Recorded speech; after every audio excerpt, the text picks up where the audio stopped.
हिंदुओं से बहुत बड़ी बड़ी गलतियां हुई हैं। उन गलतियों से हमें सुधार करने की जरूरत है, नहीं तो हम सब धीरे धीरे खत्म हो जाएंगे। एक बहुत बड़ी गलती इतिहास में हुई है। इंदिरा गांधी की हत्या हुई 84 में। हत्यारा कौन था आपको पता है? हत्यारा सिख था।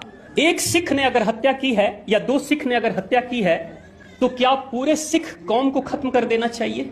ऐसा होता है क्या? मैं आपसे पूछता हूं, ऐसा होना चाहिए क्या? ये कोई न्याय कहता है क्या? अगर ऐसा होता तो महात्मा गांधी जब जीवित थे उस समय महात्मा गांधी के फॉलोअर्स 1,10,00,000 लोग थे। किसी नेता के सबसे बड़ी संख्या में अगर अनुयायियों की संख्या रही है तो वो महात्मा गांधी रहे हैं। नाथूराम गोडसे ने मार दी, किसी भी कारण से उनकी हत्या हुई। लेकिन नाथूराम गोडसे किस जाति का था? ब्राह्मण। तो क्या उस समय सारे ब्राह्मणों को खत्म कर देना चाहिए था? नहीं किया ना भारत के लोगों ने। लेकिन यहां सिख जब दो सिख मारते हैं तो सारे सिख को चुन चुन के उनके दुकानों को लूटा गया, उनके घर को लूटा गया, उनकी हत्या की गई। मैं उस समय छोटा बच्चा था, मैंने भी देखा कि हिंदू लूट रहे थे दुकानों को।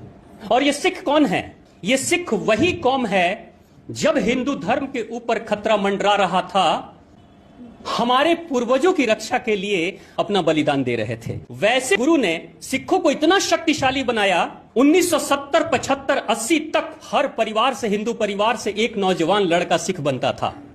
अगर 4 बेटे होंगे तो एक सिख बन जाएगा गुरुजी।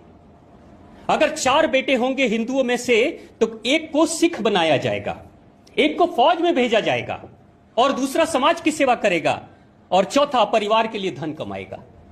कैसी सोच थी भारत की। लेकिन ये 70-80 तक सिख बनाया जाता था। ये भी भूल गए कि रक्षक है हमारा, ये हमारी रक्षा करने वाली कौम है। लेकिन हमने मार दिया 1984 में, क्योंकि सिख मुट्ठी भर थे। लेकिन हिंदुओं ने किया 84 में, और ठीक 6 साल के बाद पंजाब से कश्मीर की दूरी सिर्फ 300-350 किलोमीटर है।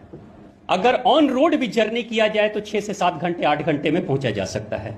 अनाउंसमेंट कराया गया कश्मीर में मस्जिदों से कि हिंदुओं, या तो तुम इस्लाम स्वीकार कर लो और नहीं तो मरने के लिए तैयार रहो, या कश्मीर छोड़कर भाग जाओ, अपना घर, अपनी बेटी, अपनी बहू को छोड़कर जाओ।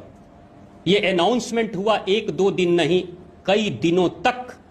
बगल में ही सिख कौम है जो हिंदुओं की रक्षा करती है, वो नहीं आए और 70,000 हिंदू ब्राह्मण मारे गए।